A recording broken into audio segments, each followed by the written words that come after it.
A outra lição é o time. Quer dizer, você tem que ter... Ninguém faz nada sozinho. Você tem que contratar um time top, que saiba mais que você naqueles assuntos específicos. O cara de finanças tem que saber muito mais que você de finanças. O cara de operação tem que saber mais que você de operação. O cara de RH tem que saber mais que você de RH, para te puxar para cima. Ou não para puxar para baixo. Quem tem equipe que sabe menos, puxa para baixo.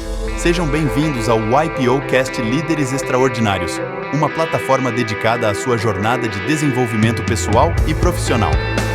Conheça as histórias inspiradoras de diversos executivos e empreendedores. Esta iniciativa é uma colaboração do YPO Brasil e da Exame. Assista agora mais um episódio e acesse nosso site. Gente, boa tarde a todos. Aqui um prazer enorme. Estou com Antônio Maciel, um ícone brasileiro, a quem eu tenho o grande prazer de ser colega do YPO. Maciel, 36 anos como executivo de sucesso. Liderou empresas como Secrisa, Grupo Itamaraty, Ford, o primeiro presidente de montadora brasileira. Suzano Papel e Celulose, também presidente da Caoa Hyundai. Expert em montar e desenvolver equipes de alta performance. Conselhos nacionais Marfrig e internacionais como a ADM. Foco e dedicação em setores de educação, novas tecnologias no agronegócio, pecuária e criador da raça Angus. Aliás, vale aqui um breakzinho para todos. Eu estive presente em todos os leilões na fazenda do Maciel aqui em Itu. Um espetáculo, tudo que ele faz com perfeição. E no leilão, eu não sei porquê, eu fui dar uma coçada no braço e levantei a mão. E aí, eu ingênuo em leilão, acabei tendo que levar a vaca. Pela minha sorte, a vaca estava prenha. E a minha mulher falou, onde nós vamos colocar essa vaca que eu não tenho lugar aqui? Então, Marcel, aquilo foi um grande exercício de humildade. Nunca levante a mão na hora que você não é chamado. Muito bom. Agora, o Maciel, ele é natural do Paraná, nascido em Apucarana, engenheiro mecânico pela Federal do Rio de Janeiro, tem uma experiência acadêmica excepcional aqui no Brasil, na FGV, e internacional, como a Universidade de Chicago, Harvard, Duke e na Suíça no IMD. Maciel, é uma honra e um prazer estar aqui com você hoje, nesse momento do YPOcast. Ô, Ricardo, eu queria te agradecer as palavras. Queria para o pessoal aí da audiência dar um desconto de mais ou menos 50% no que o Ricardo falar, porque ele é meu amigo de mais de 30 anos, é meu colega de fórum, então tem que dar um desconto, né, no que ele está falando. E eu queria agradecer o YPO por mais essa oportunidade. O YPO, a gente vai falar, né, Ricardo, sobre o YPO, tem sido muito importante na minha vida e uma oportunidade muito legal, uma grande honra estar aqui no YPOcast. Maravilha. Que bom que hoje não é Átila, né, Marcelo? Muito bom. Aqui eu dividi em 3 etapas a nossa entrevista, Marcel. A primeira, eu gostaria de dividir com o nosso público a trajetória profissional. Como foi a sua jornada profissional desde seus primeiros empregos até a posição atual nos conselhos da NT Agro e Academia CEO? E também gostaria de saber que importância tem o YPO dentro da sua vida. Bom, eu vou começar pelo YPO então, Ricardo, só que nós estamos aqui no YPOcast. Eu estou no YPO há 28 anos, tá? E o YPO teve um papel decisivo na minha vida, muito importante. Nos aprendizados no fórum, que eu acho que o coração do YPO é o fórum, né? O nosso fórum é um fórum extraordinário, espetacular. Então, o fórum são os meus melhores amigos, é onde eu posso falar de temas que eu não posso falar com mais ninguém. Então, o fórum, para todo mundo que está começando no YPO, o fórum é o coração do YPO. Escutem isso, jovens, a importância do fórum. Importantíssimo, maravilhoso, né? O fórum é espetacular. Eu também tive oportunidades muito interessantes. Muitos dos cursos, treinamentos que eu fiz, fora do Brasil principalmente, aqui no Brasil na FGV, mas fora, foram todos com YPO. Eu estou lá no programa de Harvard já há 7 anos seguidos. Eu estou no programa de Chicago, sou fundador lá do programa de Chicago, 3 anos. Na FGV eu acho que já estou no 10º programa. Tivemos tantos. Eu já tenho até o diploma da GV. Pois é. Então, o YPO na parte de formação também é muito importante. A outra são os amigos do IPO, fora do fórum e fora dos cursos. Quer dizer, hoje a gente tem uma rede de amigos que a gente pode contar e que os amigos podem contar com a gente, né? Então, muito importante. Eu estou participando do programa de mentoria, já fiz 6 anos seguidos no programa de mentoria, ajudando os jovens YPOers que estão procurando, né, YPOs do Gold para conversar, trocar ideias. Que oportunidade para os jovens. É uma oportunidade incrível. Então, o YPO foi decisivo na minha vida. A minha filha, Carol, ela participa já, acho que há 4 ou 5 anos, do fórum também do ING, né, do ING, que é o fórum do jovem. Ela adora o fórum, é coordenadora agora do fórum, se prepara e faz reuniões, etc. Então, também tem tido um impacto, ela me fala que tem tido um impacto tremendo na vida dela. Então, o IPO é uma oportunidade maravilhosa que eu tive ao longo dessa trajetória. Tá Aliás, certo? eu vou até pegar um gancho aqui do Maciel, muito importante aqui para os jovens, para os novos YPOers na formação dos filhos. Eu fui presidente do YPO, tive aqui a oportunidade da minha esposa ser diretora quando eu fui, da minha filha mais velha também ser diretora. Minha filha mais velha, Daniela, hoje a arquiteta da Bossa Arquitetura, ela é YPOer até hoje, muito importante, ela que é empresária no desenvolvimento. A Marcela, minha segunda filha, ela já trabalha em banco, em Londres, estava aqui no YPO, mantém os colegas dela do fórum, mas lá fora está mais difícil para ela por causa do horário. E a minha filha mais nova, Gabriela, que agora está se aventurando também no mundo aí do empreendedorismo, eu estou aqui fazendo um reforço para ela da importância aqui com as palavras do Maciel de entrar também no fórum. Maciel, eu gostaria também aqui de dividir com os nossos colegas quais foram os principais desafios que você enfrentou ao longo de sua carreira profissional e quais são as lições mais importantes que aprendeu durante sua trajetória profissional, fechando esse primeiro capítulo. Tá, então vamos lá. Eu me formei, fui estudar, eu sou do Paraná, de Apucarana, e fui estudar no Rio, por vários motivos. Primeiro que o vestibular do Paraná, eu me preparei no Paraná, era parecido com o vestibular do Rio, muito diferente daqui de São Paulo. Segunda coisa, eu queria jogar basquete, então eu tinha uns amigos do Paraná que já estavam no Rio e tal, e eu achei que tinha uma oportunidade maior. Então eu fiz o vestibular no Rio, passei na UFRJ, fui estudar engenharia mecânica. Eu tinha uma ideia de, quem sabe, voltar para o Paraná, trabalhar com meu pai na área de máquinas agrícolas, de coisas relacionadas com agro, que foi a vida toda dele. Do seu pai.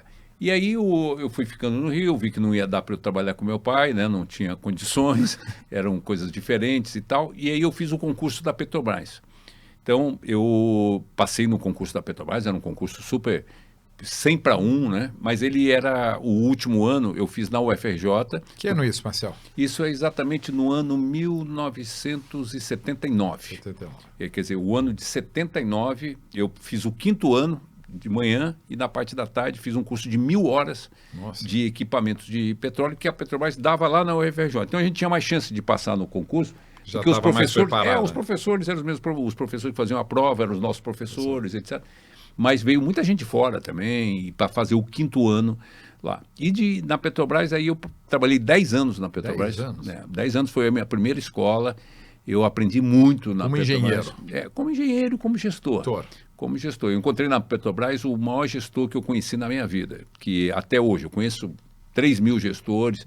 Eu vou contar aqui que já trabalhei nos Estados Unidos, trabalhei em conselhos, na Ford, na EDM, etc. Nunca encontrei um sujeito da inspiração do José Paulo Silveira, que foi meu chefe e um profissional completamente espetacular. Mas a Petrobras tem quadros técnicos extraordinários e foi uma escola. E eu trabalhei em muitos lugares. Trabalhei na refinaria do de Caxias, trabalhei na região de produção do Nordeste, em Aracaju. Fiquei lá uns 6 meses em Aracaju. Trabalhei 2 anos na Bacia de Campos. Trabalhei nos Estados Unidos, fabricação de equipamentos, uns 6 meses. Trabalhei 6 meses na Líbia, num programa grande, interessante de equipamentos de petróleo. Aí tudo solteiro ainda, né? Tudo solteiro. Eu só fiz isso porque era solteiro. Né? O trabalho na Líbia é típico. Eu só fui... acho que tem uma lição importante para um trabalho na Líbia. Eu era, acho que, o 5º na lista para ir. O primeiro não podia ir porque estava muito ocupado. O segundo teve filho. O terceiro está com filho pequeno. O quarto não fala inglês. e não sei o quê. Eu acho que eu era o quinto. E eu fiquei lá na Líbia, fiz um trabalho muito importante, e lá o Carlos Santana, que era o diretor comercial da Petrobras, esteve lá umas 2 ou 3 vezes, ele que cuidava dessa parte de equipamentos e tal. Eu não conhecia. Só que eu tive 2 ou 3 interações com ele, que eu fiz as coisas, e ele me conheceu. Depois ele virou presidente da Petrobras. Olha. E aí a primeira coisa que ele fez, ele queria criar a divisão de planejamento estratégico, para pensar além de 5 anos, 10 anos e tal. E ele queria uma pessoa mais jovem, para cabeça nova, Então, eu não era o melhor engenheiro da minha geração, mas eu era o que ele conhecia, né? Porque a gente tinha trabalhado na Líbia, ele me conheceu, foi uma coisa extraordinária. Eu fui o chefe de divisão mais jovem da história da Petrobras e tal, que a divisão aí realmente é um dobro salário, é uma outra liga. Então, eu tive experiências muito interessantes. E trabalhei na área de desenvolvimento de fornecedores, fiz a certificação como engenheiro da qualidade nos Estados Unidos. E tal. Então, a Petrobras foi espetacular e eu tive uma atuação importante. Eu fui presidente da Associação dos Engenheiros da Petrobras durante 2 mandatos. Tinham 6 mil engenheiros que eram da associação, e a gente tratava das grandes questões estruturais da carreira do engenheiro, das coisas da Petrobras e tal. Foi também uma experiência muito interessante. Tudo solteiro. Você desenvolveu essa sua habilidade de comunicação, você é muito jeitoso para falar com as pessoas, ou você já tinha isso nato e ao longo da carreira foi se desenvolvendo? Não, isso foi se desenvolvendo. O Silveira sempre me orientou e eu tive, assim, fui me desenvolvendo ao longo do tempo. Eu sempre tive assim, uma participação extra classe, tá certo? Fui orador da minha turma, fui orador na universidade, eu tinha uma participação no centro acadêmico, então eu sempre achei importante esse trabalho em grupos, na comunidade, etc. E isso exige uma habilidade, tem que gostar de gente, né? E tem que ter uma habilidade no processo decisório, né? Como que as decisões são tomadas. Você sempre falou para a gente como você gostava do basquete. Você nos apresentou num dos nossos fóruns, o grande jogador era Hélio Rubens. Hélio Rubens, olha aí. E você disse que ele fazia aquelas 1000 bolas a mais após o treino para ser o cestinha de ouro. Quer dizer, é isso você aplicando na sua vida? Não, lógico. Eu vou te falar das lições. Por exemplo, na Petrobras eu já aprendi que só o trabalho constrói.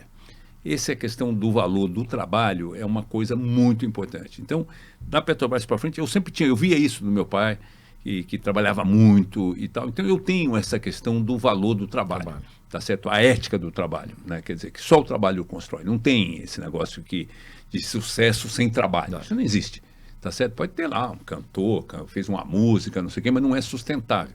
Quer dizer, o trabalho é muito importante. Então, o basquete, o esporte ensina muito isso, né? Quer dizer, na minha vida, eu sempre gostei muito de esporte, o Hélio Rubens sempre foi meu ídolo, eu tinha um pôster do Hélio Rubens na minha casa, um dia eu encontrei com ele, eu estava na Ford nessa época, encontrei com ele no aeroporto e falei para ele, Hélio, eu tenho a vida inteira eu tive um pôster seu na sua casa, e até hoje a gente desenvolveu uma amizade muito legal, eu levei aquela vez ele para conversar com a gente. Na tua fazenda. Depois da Petrobras, eu tive uma experiência no governo federal, fiquei 3 anos em Brasília.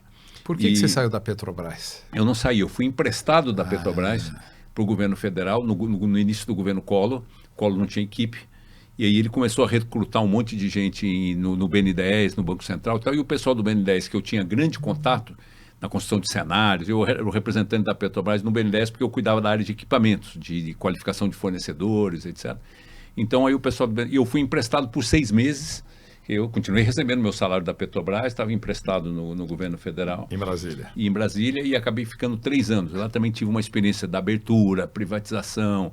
Eu fui o coordenador do Programa Brasileiro de Qualidade e Produtividade, que era um programa de incentivar os esforços de produtividade e qualidade para enfrentar a abertura. Foi uma experiência maravilhosa também. E em Brasília, fiquei 3 anos em Brasília. Daí depois eu trabalhei no Ministério da Economia, depois eu fui secretário executivo do Ministério de Indústria e Comércio. Então, lá com o José Eduardo Andrade Vieira, do Bamerindo, já falecido. Então, foi uma experiência muito legal. Quando eu saí do governo, eu tinha 36 anos, por aí, 35 e tal, eu recebi o convite para ser presidente da Secrisa, que era um maluco do Dilô de Freitas lá, que resolveu me convidar. Eu não tinha experiência nenhuma no setor privado, eu era um cara da Petrobras e do governo. Estava sempre estudando. 13 anos no governo. 3 anos de governo e 10 anos Petrobras, de Petrobras. 13 anos. Mas e a Secrisa já era a maior empresa de piso e cerâmica do Brasil, mas estava em concordata. Era uma mega e estava no processo de reestruturação. O Cláudio Galeazzi tinha ficado lá os primeiros 1 ano e meio, 2 anos. E aí o Cláudio também ajudou Saudoso na recrutar. E então eu fui ser presidente da Secrisa com 36 anos, 35, 36, sem uma experiência no setor privado, mais uma coisa. E o Dilô, que era um visionário, maluco, de tomar. Eu nunca teria me colocado como presidente da Secrisa. Se eu estivesse lá no conselho, eu vetaria isso. Olha que humildade, olha que humildade. Claro. Não tinha. Era o começo. Mas ele tinha uma outra visão, né? Ele tinha isso é uma outra história cumprida. Então eu fiquei lá 4 anos na Secrisa, a gente levantou as concordatas, né? Eram 6 concordatas. Em quanto tempo isso? 4 anos e meio. 4 anos levantou as concordatas, 1.200 credores e tal. Foi uma jornada muito interessante. Aí depois eu vim para o grupo Itamaraty, do Olaci de Moraes, foi o primeiro presidente que substituiu o Olaci, que chegou a ser um dos 10 caras mais ricos do Brasil. Como é que foi essa transição? Foi assim, eu recebi um convite do Itamaraty, do Olaci, para ir fazer a reestruturação, porque o Itamaraty também estava em concordata branca já. Tinha acabado de vender o banco e tinha 70 bancos inadimplentes. E no Brasil e no exterior e tal. Então, também por causa do trabalho de reestruturação da Secrisa, eu continuei no conselho da Secrisa nesse período. E aí depois aconteceu um caso muito... Aí teve a construção da Ferronorte, teve a reestruturação do Itamaraty, vendemos ativos, foi também outra história. E aí depois eu recebi um convite muito inusitado, que foi para ser presidente da Ford do Brasil. Também outra coisa completamente diferente. Normalmente as pessoas vêm da multinacional para a empresa privada. Eu vim da empresa estatal para a empresa familiar brasileira, lá em Santa Catarina, familiar com o Olaci, que é outro maluco, e fui convidado para ir para ser presidente da Ford, que é uma outra história também, uma experiência que o Jacques Nasser na época estava fazendo, de colocar presidentes locais, etc. Eu tinha 40 anos, 41, 42 anos, a gente já se conhecia, e tal. Aí eu tive um ciclo legal na Ford de 8 anos, 4 anos como presidente da Ford do Brasil, 4 anos como presidente da Ford da América do Sul. Aí a gente tinha, na época a gente tinha Volvo, tinha Aston Martin, tinha várias marcas interessante, Land Rover e tal, na América do Sul todo. Tinha a fábrica na Venezuela, a fábrica na Argentina, tinha um esquema de importação importante no Chile. Então foi uma experiência também interessante. Você criou na sua gestão o EcoFord, não foi? O EcoSport, né? Teve, assim, nós tivemos na minha gestão 2 grandes momentos. Foi a construção da fábrica de Camaçari, que era a fábrica mais moderna do mundo, ainda hoje. Agora a BID comprou a fábrica. Eu fiquei muito triste de ver a fábrica ser desmontada com a saída da Ford do Brasil. Agora a BID foi lá e pegou tudo que a gente fez, contratou a maioria dos engenheiros que trabalhavam com a gente lá na época e está fazendo. E o EcoSport, que foi o primeiro produto realmente desenhado, desenvolvido, testado, protótipo, fabricação aqui no Brasil. E a fábrica de Camaçari foi uma inovação também muito legal. Aí depois eu fui para Suzano. Passei lá como CEO 6 anos, mais 2 anos no conselho, então passei 8 anos. Fizemos muita coisa também na Suzano.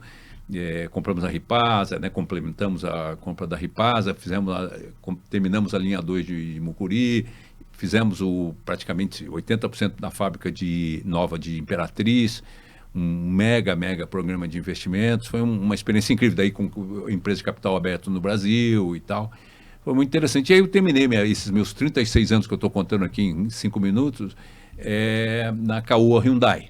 E aí na Caoa a gente tinha a Ford, tinha a Hyundai, tinha a Subaru, e aí a gente iniciou e fizemos essa joint venture com a Chery, que foi a Caoa Chery, o início de um processo também com uma estratégia importante. Então essa foi a minha carreira executiva. Que espetáculo. As minhas, são 36 anos, eu fui 23 anos seguidos CEO, sem nenhum dia de intervalo, né, de 5 empresas, e empresas diferentes, de setores diferentes e tal. O que eu aprendi, Ricardo, que eu acho que é a parte mais importante aqui dessa conversa, do propósito aqui do IPOcast, né? Eu aprendi várias lições. Uma lição, primeiro eu já falei, é só o trabalho constrói, não tem conversa. Quer dizer, já teve gente que falou, eu gostaria de ser CEO, mas não quero trabalhar como você trabalhou. Então não tem nenhum problema, mas não vai ser CEO, né? 23 anos, porque tem que trabalhar muito. A segunda coisa muito importante Eu fiz isso intuitivamente, mas hoje eu tenho isso formulado, que é a questão dos ciclos. O ciclo. Você tem que fazer um ciclo. Eu fiz isso intuitivamente. Por exemplo, eu estava na Secrisa, a minha mulher Andréa é aqui de São Paulo, mora em Moema, é italiana, 4 irmãs, tem, sei lá, 50 parentes no bairro de Moema e tal. E ela estava comigo sozinha em Criciúma. A Carol nasceu lá, minha filha e tal. Ela ficava lá e eu viajava muito e ela tal. Aí lógico, ela queria um dia voltar para São Paulo, como ela ficou em Brasília também comigo. Queria um dia voltar para São Paulo, mas tal. Eu recebi um convite para ser presidente de uma das 10 maiores empresas do Brasil na época, o salário o dobro, empresa de capital aberto, São Paulo, etc. Mas eu estava com 2 anos de Secrisa. E a gente tinha o Dilô tinha me dado essa oportunidade incrível. A minha equipe trabalhava lá 12 horas, 7 dias por semana, sábado, domingo, etc., na reestruturação e tal. E eu pensei muito nesse ponto e eu falei, não, eu tomei essa decisão com o que eu aprendi no esporte, né? Que quem ganha o jogo é o time, a lealdade ao time, etc. e tal. Ninguém faz nada sozinho. Ninguém faz nada sozinho, quem ganha o jogo é o time e tal. E aí, naquele momento, daquele convite e tal, daí no final eu conversei com a Andréa, minha esposa, ela falou, olha, eu por mim, eu queria ir para São Paulo, ganhar o dobro, voltar para minha família, tudo melhor, mas eu sei que se você tomar essa decisão, você vai se arrepender muito, porque eu te conheço e tal, porque você vai ficar o resto da vida com o remorso de ter abandonado a equipe aqui. Vamos ficar. Eu sei que você quer ficar e esquece. Então, a importância da mulher também, jogando junto é fundamental. E né? o principal acionista dessa empresa, que eu não posso revelar por sigilo, né, na época, então eticamente não é, ele foi lá em Criciúma num fim de semana, num sábado, baixou de jatinho lá e falou, você tá louco, porra? Você tá onde você tá com a cabeça e tal, né? Conversamos, fomos almoçar no restaurante e tal. Ele fez um bate-volta. E eu expliquei para ele a situação. Até hoje, de vez em quando, a gente se encontra e ele comenta essa situação. Um ciclo. O que foi? Foi a melhor coisa que aconteceu na minha vida. Olha, a melhor coisa foi esse ciclo, porque eu terminei um projeto, a gente levantou todas as concordatas, eu saí para voltar para São Paulo, porque eu recebi uma proposta extraordinária do Itamaraty, mas continuei no Conselho da Secrisa, mais 2 anos, foi a condição que eu coloquei para vir para cá e tal. Então, ciclo. E eu tive um outro caso específico, foi quando eu fui para a Ford. Você imagina, eu engenheiro mecânico, trabalhando no grupo Itamaraty, tinha trabalhado na Secrisa, tinha trabalhado na Petrobras, recebo um convite para ser presidente da Ford, sou engenheiro mecânico. Indústria automobilística, e tinha um mega desafio de reestruturação da Ford no Brasil, construir fábricas novas, etc. E eu recebi esse convite em novembro. E eu falei para eles, olha, eu não posso agora. Eu só posso, o nosso cronograma de reestruturação, eu já tinha aprendido lá na Secrisa. Eu só posso sair em julho. Não, julho não dá. Novembro são 6 meses, não dá, nós estamos pegando fogo, estamos brigando lá com o governo do Rio Grande do Sul, que os caras, problema da fábrica, de incentivo, então a gente precisa resolver isso, não existe nenhuma possibilidade. Eu falei para eles, olha, eu adorei a oportunidade, uma maravilha, mas o time não está correto. Bom, então nós vamos para a segunda opção e tal, porque eu fiz várias entrevistas e tal, porque eu falei para eles de cara, falei, não percam tempo, porque eu não posso sair antes de junho. Não, vamos fazer as entrevistas. Eu falei, eu vou fazer. Aí fui para os Estados Unidos, no Carnaval, fiz entrevista lá e tal. Mas eu falei para eles, não posso ir. Muito bem. O Carnaval foi depois, em novembro. Ele falou, então vamos para a segunda opção. Chegou em fevereiro, tinha o Carnaval e tal. Eles falaram, pô, não tá, o pessoal quer que você, vamos para os Estados Unidos, vamos falar com o Bill Ford, com o Jacques Nasser, com os diretores e tal, ficar 3 dias lá em entrevistas e nós vamos te fazer uma proposta. Eu falei, só posso sair em julho. Não, vamos lá.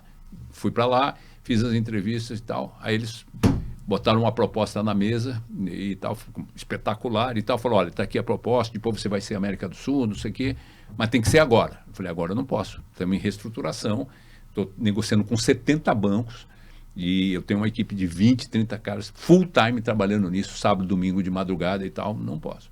Bom, então é uma pena, vamos para a terceira opção. Em março, final de março eles voltaram, veio o vice-presidente RH mundial. Veio aqui sozinho, tal, sem ninguém aqui na Ford saber, me falou, Marcel, me fala aí quanto que você vai ganhar nessa reestruturação, que eu estou aqui com uma autonomia para cobrir. Eu sei que você, em julho, a hora que terminar a reestruturação, 70 bancos, você vai ganhar uma boa grana. Então, ele estava achando que a minha decisão era por causa da grana. A grana que eu ia receber. Isso é importantíssimo a gente prestar atenção nesse momento aqui do Marcel, porque a ética, os valores não se sobrepõem, né? Nunca. Grana e o ciclo. E o ciclo. Eu precisava fechar as negociações. Olha que eu precisava terminar. Eram 70 bancos. 72 bancos, para ser mais preciso. Aí eu falei para eles, olha, ele falou assim, me diz aí qual é a grana, porque eles viram lá o tamanho da dívida, o tamanho do... Ele falou, pô, se você ganhar, eles fizeram a conta, pô, se esse cara ganhar 0,5%, 3 anos de salário aqui na Ford. Então esse cara não quer vir por causa da grana. Eu falei, não é a grana. Não é a grana. Eu tenho um timing, eu tenho um compromisso com a equipe e tal, ela se me deu essa oportunidade, vou ganhar uma boa grana, mas não é isso. Então, tchau, tal, acabou e tal. Aí em junho, ele falou, agora chegou julho. Eu falei, não, agora dá.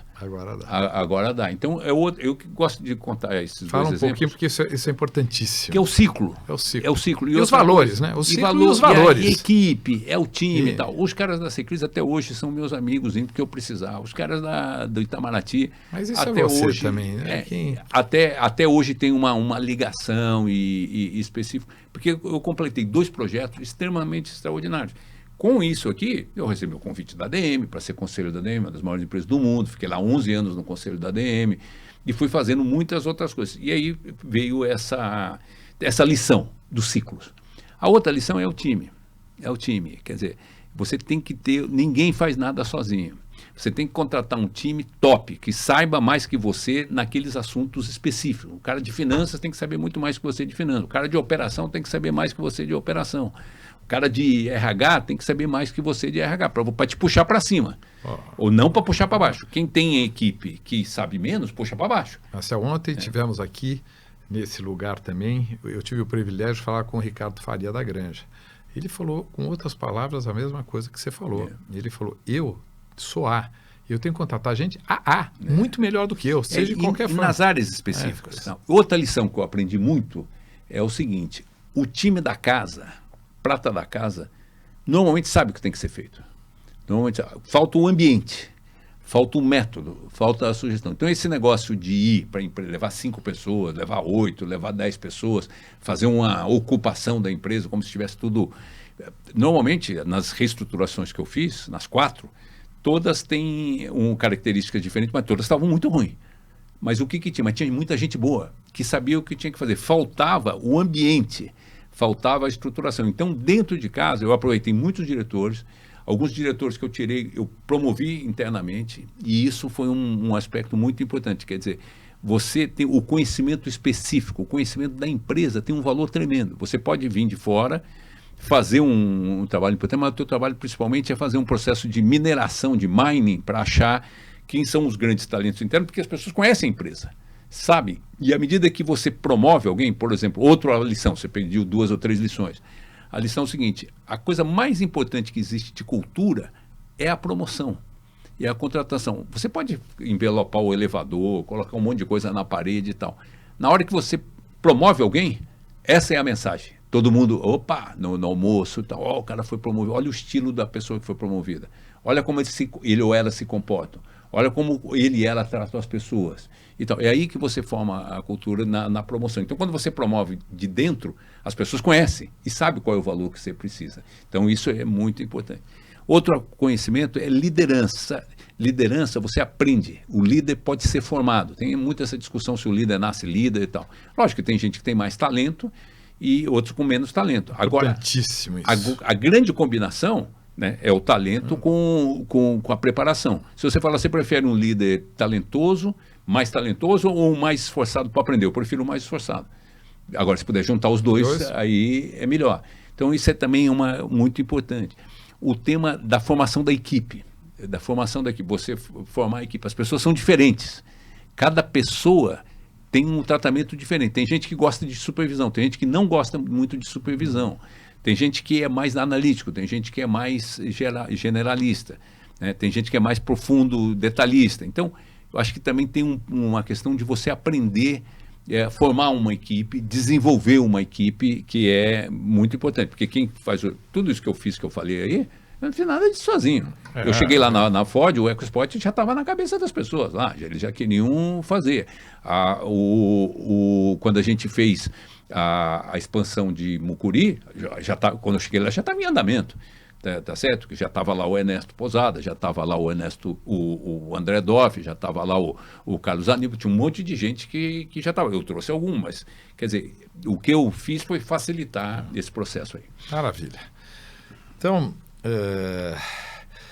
Hoje, vamos para a segunda parte, a transição de executivo para outras atividades. Como foi a transição da vida de executivo para as atividades nos conselhos da NT Agro e Academia CEO? E quais foram as motivações por trás dessa mudança de foco em sua carreira? E quais foram as semelhanças e diferenças entre elas? Sim, Ricardo, o seguinte, quando eu fiz 60 anos, eu estava... Você já fez? Quando eu fiz 60, eu estava numa situação seguinte, eu já estava trabalhando há 36 anos, eu já estava há 23 anos como CEO, né, porque 23 anos como CEO de 5 empresas seguidas. Eu já tinha tido experiências muito legais de conselhos, né? Que eu falei, eu fui do conselho da própria Suzano, eu fui do conselho da ADM lá nos Estados Unidos, 11 anos. Secrisa, que você falou. Eu já fiquei no conselho da Secrisa, fui do conselho da Marfrig muitos anos, né? Eu continuo no conselho da Marfrig até hoje. Então eu falei, eu vou com 60 anos, eu vou fazer uma mudança. E sempre trabalhei muito, 12, 14, 15 horas. Sou testemunha disso total. Dia. Então eu falei, eu vou cuidar um pouco de qualidade de vida, vou ficar um pouco mais com a família e tal, mas principalmente eu vou mandar no meu tempo. Eu quero mandar no meu tempo, eu quero escolher. A minha mulher hoje, ela fala assim, você trabalha mais do que você trabalhava antes como executivo. Eu falei, mas só que agora eu faço o que eu quero. Essa que é a diferença, eu faço o que eu quero, eu escolho o que eu vou fazer. Eu estou aqui hoje no IPOcast, eu estou aqui, não tem ninguém em cima de mim, mas onde você foi, está precisando de você, não pode ir. Eu faço o que eu quero. Mas posso ser que eu estava fazendo mais, é impossível, mas eu acho que estou trabalhando talvez a mesma coisa. Então eu peguei e falei, eu vou fazer agora, daqui para frente, eu vou me dedicar a três coisas. Eu acho que eu preciso continuar nos conselhos, porque nos conselhos eu aprendo muito e fico atualizado. Eu sei o que está acontecendo, eu sei qual é a taxa que os bancos estão cobrando, eu sei como é que está a demanda, eu sei como é que está a procura, eu sei o que está acontecendo em inteligência artificial, eu sei o que está acontecendo em gestão de dados, eu sei quanto está custando levar tudo para a nuvem e tal. Então, eu estou ligado, eu contribuo com a minha experiência, mas eu aprendo muito nos conselhos. Então, eu falei, eu vou ficar em algumas empresas de conselho para continuar com esse esquema. E vou não ficar só nas empresas grandes, eu vou ficar em empresas menores que eu possa investir, que eu possa ter equity e eu ser conselheiro e participar do crescimento, porque todas as empresas que eu participei, eu ganhei salário. Eu não ganhei equity de crescimento, na maior parte, né? Nos conselhos, principalmente. Então, eu falei, eu vou fazer isso, eu vou ficar na Marfrig, principalmente, conversei com o Marcos e tal, fui para o conselho da National Beef lá nos Estados Unidos, que eu estou ainda até hoje representando a Marfrig, e estava já no conselho aqui da Superbid e da DOTS. Muito bem, que são colegas também do IPO, onde eu sou investidor também, tá certo? Muito bem, então eu falei, o conselho é um negócio legal e eu gostava de conselho, mesmo quando eu era acting CEO, eu sempre gostei de conselho, de entender as decisões, o processo, sempre observei o comportamento dos conselheiros, comportamento do presidente do conselho, o conselho que funciona, o conselho que não funciona, o que pode melhorar e tal. Então eu falei, conselho é um negócio legal que eu quero continuar e continuo estudando muito isso. Aí eu falei, outra coisa é que eu preciso me manter ativo, com o cérebro pensando. E eu sempre gostei de tecnologia e desenvolver inovação e tal. Eu falei, quem sabe eu posso investir em algumas startups no começo. E aí reuni 6 amigos e nós somos em 6, alguns mais de investidores, outros mais ligados na indústria e tal. E hoje a gente tem a NT Agro, que significa Novas Tecnologias no Agro. Então a gente já está há 10 anos investindo. Temos 6 investimentos importantes e empresas bem no início, que é tecnologia nova que tem impacto no agro. Então nós temos biotecnologia, robótica, nanotecnologia, ressonância magnética, nossa, é vasto, proteína de inseto e tal. Então são coisas completamente diferentes que faz a gente pensar, entender, aprender e update. Muito interessante. Então a gente tem esse negócio da NT Agro que é muito interessante. E aí eu falei que eu ia fazer essas duas. Eu falei, eu vou investir em startup, montamos a NT Agro, eu montei junto com os amigos, e vou ficar nos conselhos. E acabou. E vou escrever um livro, que nem você escreveu. Eu vou escrever um livro sobre a minha trajetória. Aí quando eu comecei a pensar, eu estava um dia nos Estados Unidos, numa reunião da ADM, à noite no hotel, e eu vi o Jeff Bezos falando. Daí ele falou, olha, o negócio assim, daqui para frente não é nem o negócio dele, é vídeo. daqui para frente aí, nós somos a maior empresa de livros do mundo e tal, o livro vai continuar sendo importante, mas o vídeo vai tomar uma dimensão tremenda com a velocidade da internet, etc. Eu falei, pô, vou escrever um livro, então eu vou fazer um vídeo, vou fazer um YouTube. Vou começar a falar a minha experiência no YouTube, porque eu queria compartilhar essa experiência, e eu sei que quando você escreve um livro é quando você aprende mais, né? E tal, porque você tem que se organizar, tem que pesquisar. Dá um trabalho tremendo. E tal. Daí eu peguei e falei, pô, vou fazer a Academia CEO. Né? Começou como Quero Ser CEO. E depois a Academia CEO, que é um projeto maravilhoso, que é a coisa que eu mais gosto de fazer. E tal. Então eu estou mais ou menos, o meu tempo hoje é 50% na Academia CEO. Aliás, quem não entrou tem que ver, porque são muito inteligentes, sempre pessoas que fizeram a diferença aqui no mercado. É uma lição para todos nós, Academia CEO. E a Academia CEO é parecido aqui com o IPOcast. Mas a diferença, eu estava comentando aqui com o pessoal antes do início, basicamente é o seguinte, ali eu já fiz 100 entrevistas. Você foi um dos primeiros.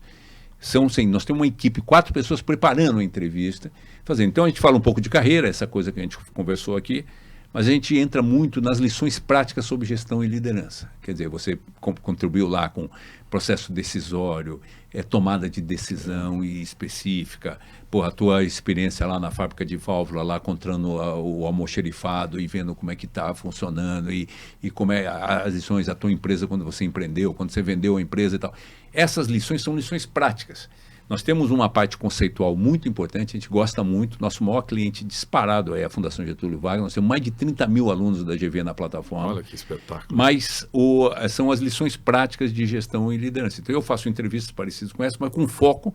Né? Então toda semana sim, semana não, eu faço uma entrevista, mas é uma entrevista baseada em o que é uma estratégia boa. Não é como faz uma estratégia. O que é uma estratégia boa? O M&A, o que dá certo, o que dá errado. Aonde que dá errado um M&A? Tá certo? Pessoas que fizeram, por exemplo, o Denis da TOTS fez 60 aquisições já. 60 aquisições. Eu falei, Denis, o que deu certo, o que deu errado? É um negócio extraordinário. O Alan Bell, da nossa colega, fez 37 M&As. Então, o que deu certo, o que deu errado? Como contratar? Demissão. Como demitir? Quando demitir? Eu perguntei já para 50 CEOs e eles e elas, e tal. Vem cá, quando você demitiu, você achou que você demitiu na hora certa, se precipitou ou depois? 100%, difícil ter alguma coisa 100%. Demorei demais, postergou. E tem essa explicação, porque quem chega a CEO gosta muito de gente. Se você não gosta de gente, você não vai ser CEO nunca. Primeiro que você não vai nem querer. E a segunda que ninguém vai te promover a CEO. Então é uma combinação importante. Daí você gosta de gente, você fica querendo mudar as pessoas. Querendo mudar, não se conforma até uma hora que não tem jeito. Olha que lição. Então, eu falei, eu vou falar com essa coisa, o aprendizado de liderança e gestão tem duas partes, né? Tem a parte conceitual e tem a parte prática. Todas as escolas de negócio falam, a gente tenta dar o máximo aqui, mas você vai aprender muita coisa lá na empresa. O que nós estamos tentando fazer é acelerar a parte da empresa. Quanta experiência. Então, isso aqui é uma coisa extraordinária. Toda semana eu aprendo muita coisa, estudando a vida das pessoas, trocando ideias. Isso é a gente escolhe. E aí você tem a entrevista e a gente divide por assunto. Então, lá, por exemplo, gestão do tempo. Eu perguntei para 90 pessoas, 90 CEOs, como você administra o seu tempo. É a área mais visitada da nossa plataforma. Nós temos lá 6 horas de pessoas, tem 40, 50 pessoas dizendo como administra o tempo. Então, é uma coisa prática. Então, para complementar a formação acadêmica. Mas a questão da pergunta é o seguinte, quer dizer, eu me preparei, o que eu fiz durante... É uma vida diferente. A vida do CEO é uma coisa, a vida minha de empreendedor e desenvolvimento é uma coisa diferente. Mas é importante você saber que tem vidas diferentes. Que existe vida fora da máquina de moer carne, que é a vida do CEO.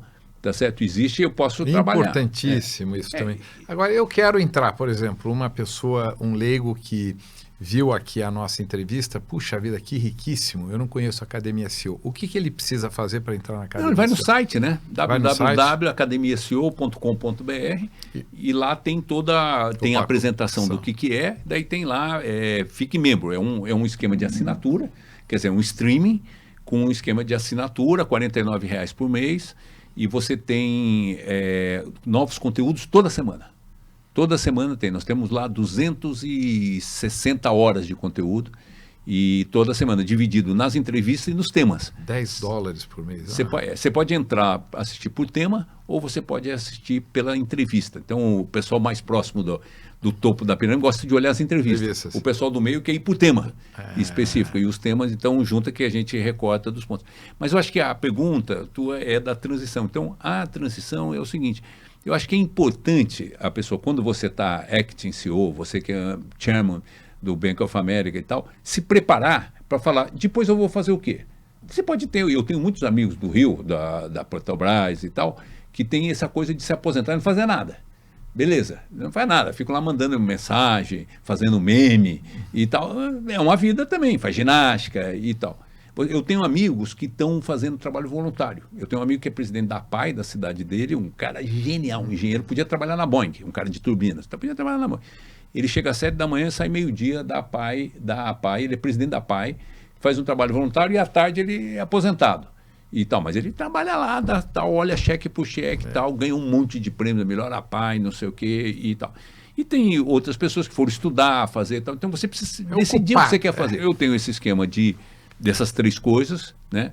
Conselhos, a NT Agro, que é a nossa Venture Capital, e a Academia CEO, que me ocupa, o meu tempo me mantém no ar, me mantém atualizado e me desafia muito intelectualmente. E a academia dos filhos dos amigos, né? Porque você deu muita ajuda a todos nós lá do nosso fórum, e fora do fórum, a gente sabe o quanto você agregou no conselho. É uma pessoa que está sempre disponível, senta e faz profundamente. Tudo que o Maciel faz, ele faz com muito estudo, com muita dedicação. Então, inclusive, eu usei com uma das minhas filhas, quando ela também estava numa mudança de carreira. Ele senta, tem aí uma riqueza de experiência na vida para que a gente possa se beneficiar. Maravilha. Maciel, em relação aos tempos, como você falou, bem, eu iria agora um pouquinho para o lado humano. A parte 3 final é a conciliação da vida profissional e familiar.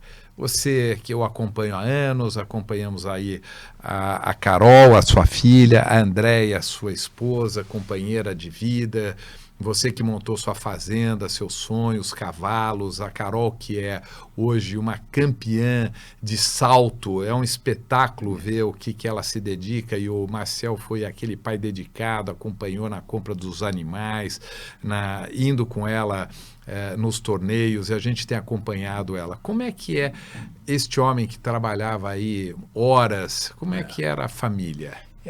Eu acho, sabe, Ricardo, eu fico bastante impressionado quando hoje de manhã eu tive uma reunião de análise dos acessos à plataforma. E está lá explosiva as visitas ao gestão do tempo. Quer dizer, é a área mais procurada, as pessoas querem fazer, porque hoje a maioria absoluta das pessoas, nossos colegas aqui do IPO trabalham 8, 10, 12 horas por dia e ainda chegam em casa com a sensação que está devendo, né? E tal. E eu fiz isso, trabalhei 12 horas por dia, etc. E hoje eu sei que isso não é certo, tá? Eu sei que se eu tivesse, no lugar de trabalhar, sei lá, uma média de 13 horas por dia, eu tivesse trabalhado 9 e feito 1 hora por dia para ginástica, para... Escutem bem isso. 1 hora por dia para cuidar da saúde, para fazer caminhada, nadar, fazer musculação, fazer esporte que eu gosto, que eu adoro, né? Eu fiquei sócio do Pinheiros. Tipo, uma vez eu recebi uma carta, o cara falou assim: olha, fazem 8 anos que você não aparece aqui. E eu pagava todo mês a mensalidade, porque eu falei, mês que vem eu vou, né? O mês que vem eu vou, continuei fazendo. Então, eu tenho, assim, eu tenho consciência que se eu tivesse dedicado um pouco mais de tempo para a saúde, para o esporte, para o exercício, a minha produtividade teria sido muito maior. Se eu tivesse trabalhado 3 horas por dia a menos e dedicado 1 para esporte, para saúde e tal, a minha produtividade teria sido maior, teria feito coisas com mais objetividade, com menos estresse, menos irritado. Quer dizer, assim, nas coisas que a gente sabe que precisa fazer, mas na hora do estresse, do cansado, você acaba fazendo coisas erradas. Eu tenho aqui, se você me pediu, eu te dou uma lista de 10 erros importantes que eu tive de comportamento, de reações indevidas e tal, por isso. Né, você veja que a vida do executivo não é só de sucesso. Você veja aqui o Maciel fazendo uma lista no mínimo 10. No mínimo 10 coisas dos erros, porque não tem como você acertar sem também não ter cometido erro. Só erra quem trabalha. Se você não errar nunca, você não pode trabalhar, mas não pode fazer o mesmo erro. Tem que aprender, tem que fazer erro novo, diferente. Então, o que acontece? Então, eu tenho esse ponto em relação à produtividade. A produtividade é muito maior se você tiver tempo para a saúde. Para a família também. Então, Então, o que eu fiz? Eu tinha a minha filha Carol, é uma filha única. Então, o que acontece? Eu apoiei, nas poucas horas que eu tinha com ela, eu sempre cuidei da escola. Então, eu sempre estudei com ela, eu sempre acompanhei as atividades da escola. Isso aí eu não abri mão, tal. Então eu fui, e ela sempre foi boa aluna, e eu sempre premiei muito assim. Então eu tive uma presença na escola e no esporte, entendeu? Porque eu sempre gostei muito de esporte, mas nunca pude me dedicar para valer no esporte. Eu falei, eu quero dar para ela o que ela fazia. Então ela jogou tênis, foi no balé, jogou vôlei, jogou futebol e tal, mas daí no final ela se apaixonou pelos cavalos, pelo hipismo, pelo salto, por causa do DNA da minha mulher e do meu pai, né? Que era um fanático por cavalo e tal. Então, eu estou há 20 anos por fora das pistas aí, acompanhando. Já que eu estou lá, tem a lição do aprender. Já que eu estou aqui, eu vou aprender. Como é que é esse negócio? Como é que é a regra? Por que estou lá do lado de um cara um profissional, tal, alguém fez uma falta. Por que teve essa falta aí? Porque chegou perto, porque chegou como o olho no Maciel brilha quando ele fala disso. Então eu acompanho. Então na escola e tal, mas assim, eu gostaria, se eu pudesse voltar para trás, ter um pouco mais. Eu tive tempo de qualidade, mas eu queria ter um pouco mais de quantidade de tempo. Então, com a minha filha, foi muito nisso, na escola e no esporte, né? E a Andréa, minha esposa, o que a gente procurou fazer? Nós temos algumas coisas que a gente gosta muito. Então, nós temos uma paixão assim pela fazenda, pelo agro, pela natureza, pelo meio ambiente, essas coisas. Então, a gente, assim que foi possível, a Carol tinha 2 anos, 3 anos, tal, a gente comprou a fazenda de tudo. A gente tinha a opção de ir para um condomínio. A gente falou, não, vamos fazer alguma coisa. Aí começamos a criar Angus, ela é o full-time job dela e fazenda modelo. Então a gente faz isso, ela que cuida, eu ajudo na medida do possível e tal. Então foi um ponto importante. Então a fazenda foi uma coisa. O esporte da Carol, a André, ninguém gosta mais que ela de cavalo. Pode gostar igual, mais que a André, não existe ninguém no mundo que gosta mais. Então ela também se interessou muito pelo esporte e tal, e acompanha. Ela não está nem muito ligada no salto, ela está ligada nos cavalos. Na saúde, nos cuidados, no veterinário, no dentista do cavalo e tal. Então, equipe, hein? Então tem então nós procuramos fazer as coisas que a gente gosta de fazer junto. Muita gente fala, vocês viajam um pouco, vocês estão sempre por aqui, não sei o quê, porque a gente está na fazenda, está no esporte. Esse fim de semana estava lá no aniversário da mãe dela, que foi às 2h da tarde. De manhã eu fui assistir, quando é possível, assistir a Carol, ela fez a segunda maior resultado da vida dela e tal. Então, esse é um ponto, mas é muito importante, eu acho, esse envolvimento. Você teve esse envolvimento com os filhos, principalmente nos temas da escola, nos temas do esporte. E eu queria ter tido um pouco mais assim de tempo de qualidade, de leitura, de viagem junto. A gente sempre viajava nas férias também, mas é isso. Então, esse equilíbrio familiar, quer dizer, não existe também. É muito raro você ter uma carreira, um resultado importante, como a gente teve como executivo, sem esse suporte familiar, né? Sem esse suporte familiar. É muito importante fazer esse investimento. Olha, um espetáculo. Não percam esse YPOcast com o Maciel. Vejam também a Academia SEO. Para mim, que sou colega dele de muitos anos, aqui de umas quase 3 décadas juntos no fórum, foi uma honra poder ter tido esse convite para esse momento maravilhoso para compartilhar com todos vocês. Maciel, muito obrigado. Foi um prazer enorme. Aproveitem e divulguem. Um abraço. Muito obrigado, Ricardo. Muito obrigado pelo seu tempo de vir aqui hoje fazer essa entrevista, se preparar para a entrevista, e muito obrigado pela direção aí do IPO, o pessoal que está cuidando do IPOcast. É uma honra muito grande poder participar aqui desse grupo. Você sabe que eu aprendi muito com você, né? A gente não faz nada, como você sempre falou, tem que estar sempre muito preparado, né?